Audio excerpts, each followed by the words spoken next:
2025ல ஸ்டூடெண்ட்ஸை திட்டாத டீச்சர்ஸே இருக்க மாட்டாங்க, ஸ்கூல்லையும் சரி காலேஜ்லேயும் சரி.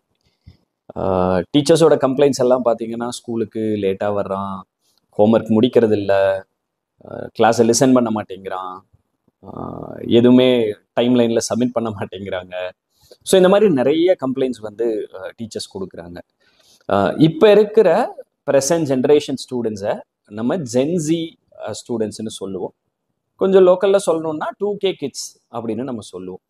ஸோ இந்த ஜென்சி ஸ்டூடெண்ட்ஸ்க்கு நிறைய டேலண்ட் இருக்குது, நிறைய எக்ஸ்போஷர் இருக்குது. டெக்னாலஜி படி, இன்டர்நெட் படி, நீங்கள் ஒரு 10 வருஷம் 20 வருஷம் கழிச்சு கற்றுக்கிட்ட ஒரு விஷயத்த இந்த ஜென்சி கிட்ஸ் பார்த்தீங்கன்னா சின்ன வயசுலேயே தெரிஞ்சுக்குவாங்க. இவங்க கிட்ட இருக்கிற ஒரே பிரச்சனை என்னன்னா ஃபோக்கஸும் அட்டென்ஷனும். ஸோ இந்த ரெண்டும் இவங்களுக்கு இருக்கவே இருக்காது. ஸோ இனிமேலும் கண்டிப்பாக வரப்போகிற ஸ்டூடெண்ட்ஸ்க்கு இது இருக்கவே இருக்காது. ஸோ டீச்சர்ஸ் வந்து கம்ப்ளைண்ட் பண்ணுறதை ஸ்டாப் பண்ணிட்டு இந்த ஃபோக்கஸையும் அட்டென்ஷனையும் கொண்டு வர்றதுக்கு ஸ்ட்ராட்டஜிஸை யோசிச்சிங்கன்னா நீங்கள் தாங்க உண்மையான டீச்சர். ஆனால் நீங்கள் கம்ப்ளைண்ட் பண்ணிகிட்டே இருந்தீங்கன்னா உங்களுக்கு எந்த சொல்யூஷன்ஸும் கிடைக்காது.